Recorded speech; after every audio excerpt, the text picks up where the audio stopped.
네, 강프로입니다. 자, 오늘 에코프로 BM이 3%대 약세 중에 있고요. 에코프로 BM이 내리다 보니까 포스코 퓨처엠 그리고 LNF 2차 전지 양극재 업체들이 전체적으로 약세를 보입니다. 자, 내리는 이유에 대해서 궁금하실 텐데 내리는 이유는 하나입니다. 누군가 팔아서. 그럼 올라가는 이유는 뭘까요? 누군가 사서. 그렇죠? 그러면 누군가 사고 누군가 파는, 그렇죠? 불특정 다수의 선택이 일어나는 이유에 대해서 우리가 그 부분에 대해서 체크를 하면, 그렇죠? 알고 있고 어떤 종목이든 그 구조에서 벗어날 수 없는 상황을 우리가 알고 있다면, 그렇죠? 주가가 내리는 과정에서 우리는 피해 있거나 매수 구간으로 잡을 수 있고요. 주가가 올라가는 과정에서는 우리가 꾸준하게 보유할 수 있는 환경을 갖출 수 있습니다. 그런데 항상 말씀드리지만 시작점이 중요하다. 시작점이. 자, 에코프로 BM은 지금 시작점은 지나왔죠. 그리고 제가 계속해서 말씀드리지만 시장의 평가를 믿자 그래요. 제가 밸류에이션 같은, 그쵸? 적정 주가가 얼마인가 이런 이야기는 하지 말라 그랬어요. 왜? 의미가 없으니까. 자, 보세요. 지금 에코프로 BM의 시가총액은 28조입니다. 28조고 여기 58만 원이었을 때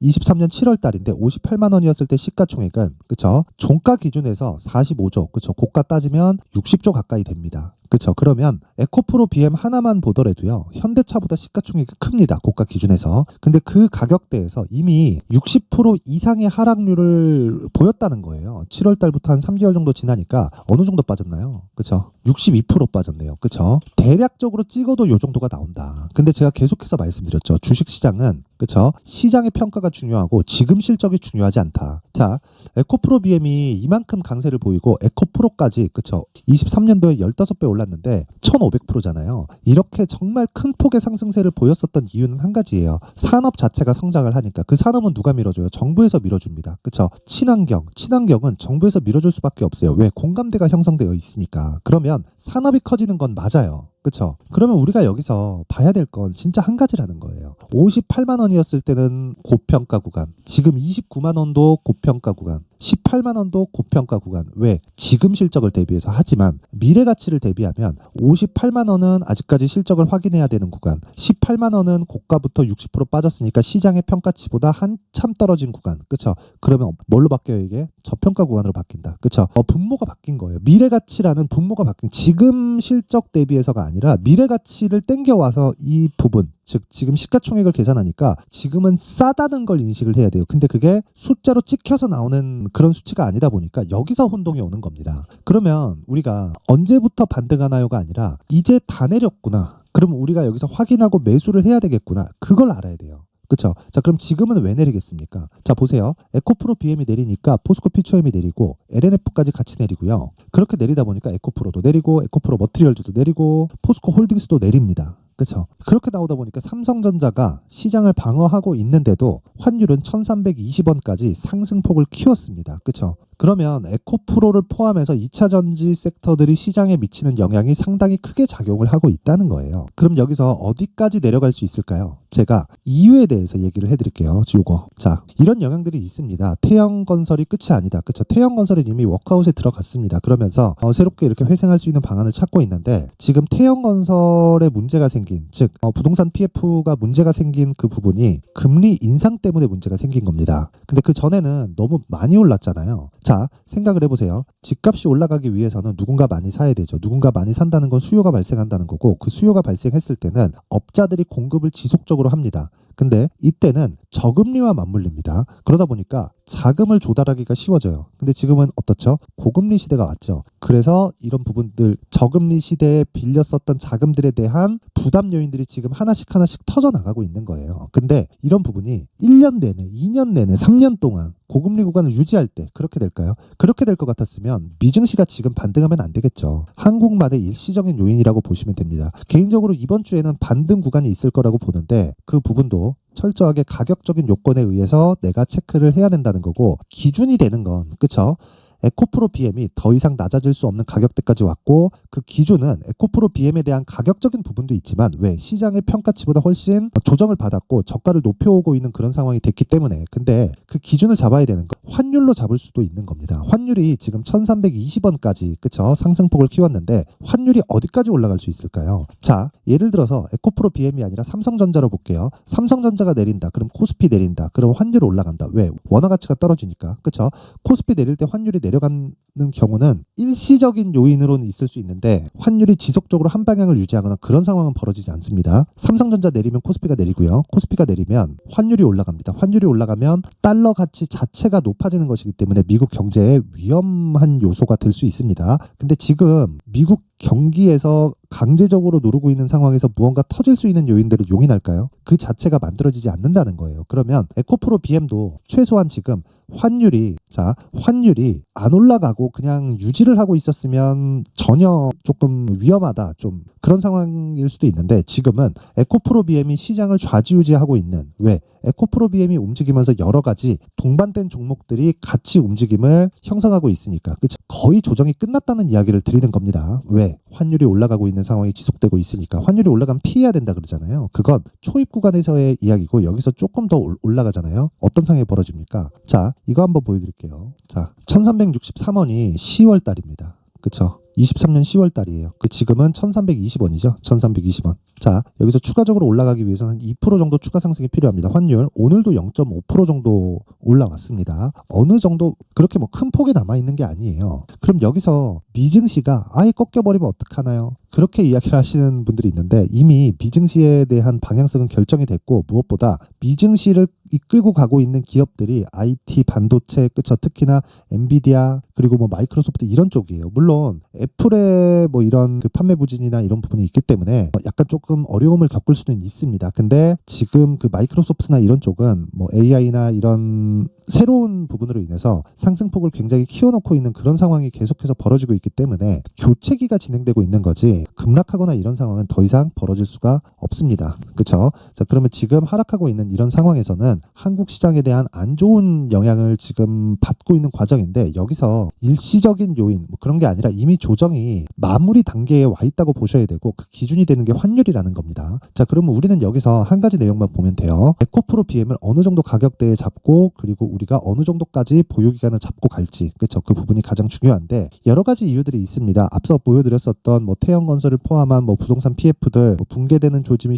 진짜 나오는 게 아닌가 뭐 이런 내용들이 있는데 이것보다 더 중요한 게 환율을 기준해서 보면 이런 부분들을 다 보낼 수 있고 우리가 주식을 보유하고 있을 때는 추가 매수를 미루고 그리고 신규를 고려하고 있을 때는 신규 매수를 미루고 그쵸? 그 기간이 대략 일주일 안쪽으로 다 끝날 겁니다. 이번 주가 마지막 조정 구간이라고 보시면 됩니다. 그러면 어느 정도에 매수해야 될지 가격대가 가장 중요하겠죠. 자, 그 부분에 대해서는 제가 안내 말씀을 드린 이후에 이야기를 드리도록 하겠습니다. 자, 옆에 보이시는 화면은 강프로의 무료 소통방인데 지금 1700분 정도가 함께하고 있습니다. 제가 여기서 신년 이벤트를 합니다. 원래 1000분에서 끊으려고 했는데 입장 인원이 너무 많이 들어오는 바람에 제가 2000분까지 입장 인원을 늘렸고 1월 달까지 계속합니다. 그쵸? 지금 한 300분 정도 남았죠. 300분이 먼저 들어오거나 아니면 1월이 끝나거나 이 둘 중에 한 가지. 그쵸? 자, 근데 특징점은 두 가지가 있습니다. 첫 번째, 무료 소통방. 무료로 진행한다. 두 번째, 신고가 종목만 매매를 한다. 그쵸? 에코프로 BM. 그쵸? 제가 왜 추적을 할까요? 에코프로 머티리얼즈가 신고가 구간에 있기 때문이고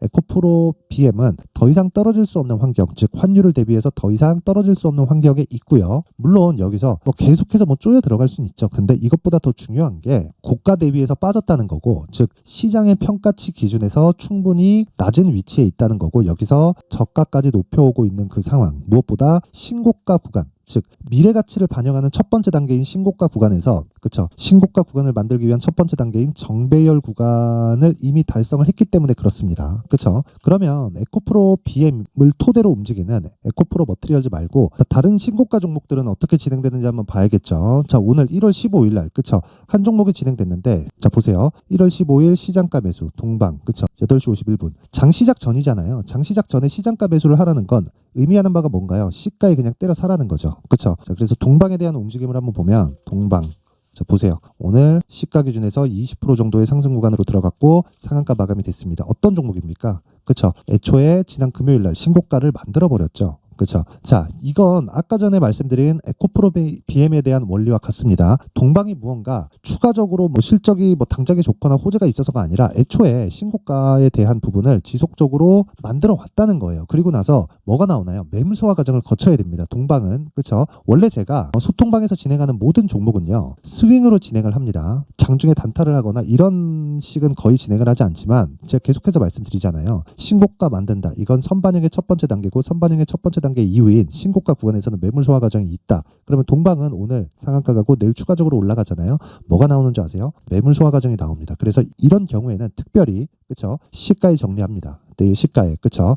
자, 내일 시가에 정리하고 나서 매물 소화 과정 만들고 완벽하게 신고가를 형성했기 때문에 추가적으로 상승할 수 있는 새로운 타점을 찾는다. 그게 신고가 매매의 핵심이에요. 그렇죠? 자, 그러면 지난 금요일 날에는 어떻게 진행됐는지 한번 봐야겠죠. 자, 보세요. 1월 12일 시장가 매수, 롯데정보통신 1월 12일 시장가 매수, 흥하해운 두 종목 진행됐는데 장 시작 전에 진행이 됐죠. 그렇죠? 이 내용도 한번 보겠습니다. 롯데정보. 자, 오늘 보합권에서 등락을 보이고 있고 어떻습니까? 1월 12일 장중에 19%, 종가 5%, 하루에 5% 정도의 수익에서 마감이 됐고 오늘도 5% 전후에서 등락을 보이고 있지만 장 초반에는 지속적으로 강하다. 오늘 시장이 안 좋은데도 불구하고 이런 상황이 왜 벌어져요? 신고가 구간, 즉 가격이 먼저 반영하기 때문에 그렇습니다. 그리고 흥하해운, 자 보세요. 오늘도 17% 정도의 상승세를 보이는데 1월 12일 금요일 날 들어간 겁니다. 그렇죠? 금요일 날 상한가 마감됐죠. 하루에 10% 정도의 수익 구간에서 마감이 됐고 오늘까지 20% 정도의 추가 상승세가 있기 때문에 1박 2일 동안 보유해서 그쵸 영업일 기준에서 1박 2일 동안 보유해서 어느 정도까지 올라온 거예요. 30% 가까운 수익 구간에 들어갔다. 자, 주식은 고가에 못 잡아요. 절대 못 잡습니다. 그쵸? 저가에 내가 정확하게 매수할 수 없어요. 고가에 못 팔고 저가에 못 산다. 그래서 신고가 구간에서 우리가 하락하는 구간까지 꾸준하게 보유할 수 있는 환경을 갖춰놔야 됩니다. 그게 신고가 매매의 핵심입니다. 자, 그래서 내가 자꾸 막 23년도에 막 고가에 물리고 그쵸 손절하고 있고 이런 상황이 계속된다. 그쵸? 이러신 분들은 이번 기회에 소통방으로 들어오세요. 그쵸? 제가 1월 달에 인원 모집하고 2월 달에 신고가에 대해서 확실하게 그쵸 교육을 시켜드리도록 하고요. 어떤 식으로 진행되는지 그리고 실제 그쵸 매매를 못하겠다 하시는 분들은 제가 다 무료로 그쵸 공개를 하고 있습니다. 긴 말 드리지 않을게요. 저는 채널 성장이 목적이고요. 그리고 무엇보다 그쵸 돈 안 받아요. 채널 성장이 목적이고 진짜 신고가 매매를 해야지만 나만의 수익 모델을 만들 수 있습니다. 길게 말씀드리지 않고 그쵸 채널 성장을 위해서 구독과 좋아요 꼭 좀 부탁드리고요. 상단에 있는 전화번호로 참여라고 문자를 보내주시면 제가 소통방 입장 링크를 순차적으로 공유를 해드리도록 하겠습니다. 자, 그리고 신년 이벤트 하나 더 나갑니다. 자, 제가 계속해서 이야기를 드리는 게 뭐였죠? 신고가죠. 그쵸? 여기 나오는 롯데정보통신 그리고 상한가를 두 번째 거의 올라가고 있는 흥하해운 이런 종목들은 여기 신고가 검색기에서 나온 내용이고요. 이 내용을 토대로 이런 식으로 매매를 하기 위해서는 그쵸? 어떤 식으로 매매를 해야 되는지 그 기준에 대해서 제가 수익 모델에 대한 내용으로 함께 준비를 해놨는데 이것도 채널 성장의 목적입니다. 그래서 구독과 좋아요 꼭 좀 부탁드리고요. 상단에 있는 전화번호로 참여라고 문자를 보내주시면 제가 한 분 한 분 빠짐없이 소통방 입장 링크와 그리고 신고가 검색기 그리고 수익 모델에 대한 내용까지 함께 공유를 해드리도록 하겠습니다. 자, 다시 에코프로 BM으로 돌아와서 보면요. 자, 내용 보겠습니다. 4%까지 하락세를 키우지만 그만큼 환율이 지속적으로 올라가고 있다. 그래서 저가는 그렇게 멀지 않았고 무엇보다 미증시에 대한 방향성은 이미 정해졌습니다. 그리고 금리 인하에 대한 부분이 있는데 금리 인하도요. 시기에 대한 문제지 전혀 위험성이 있거나 문제가 되거나 그런 부분은 없습니다. 금리 인하는 할 수밖에 없는 그런 구조적인 상황에 처해 있다. 그렇죠? 답은 하나예요. 지금 저가 구간에서 내가 어느 정도의 가격대에 맞춰서 매수를 하고 여기서 보유 기간을 어떻게 잡고 갈 건지 이게 핵심 내용입니다. 자, 그 내용을요. 제가 여기 에코프로 BM에 가격 그리고 단기 보유 전략으로 준비를 해왔는데 단기 보유 전략은 2주 안에 내가 수익을 전환시킬 수 있는 그 내용에 대해서 말씀을 드리고 있고요. 그리고 무엇보다 2주 안에 전환시키려면 뭘 해야 돼요? 가격적인 디테일이 필요하죠. 그렇죠? 가격에 집중해야 된다. 이 내용을 20페이지에 걸쳐서 아주 상세하게 준비를 해왔기 때문에 영상에서 이야기를 드리면 제가 정말 한 2시간, 3시간 정도 이야기를 계속 해야 됩니다. 그러면 편집 시간도 오래 걸리고 그렇죠? 만들기도 어려워서 이런 식으로 제가 내용을 준비를 해온 거니까 이것도 채널 성장의 목적입니다. 그래서 구독과 좋아요 꼭 좀 부탁드리고요. 상단에 있는 전화번호로 BM이라고 문자를 보내주시거나 아니면 숫자 3이라고 문자를 보내주시면 제가 에코프로 BM의 가격 그리고 단기 보유 전략을 공유해드리도록 하겠습니다. 항상 긴 영상 봐주셔서 감사드리고요. 그리고 무엇보다 제가 강조를 드리는 그 신고가 신고가 구간에 대한 부분은요,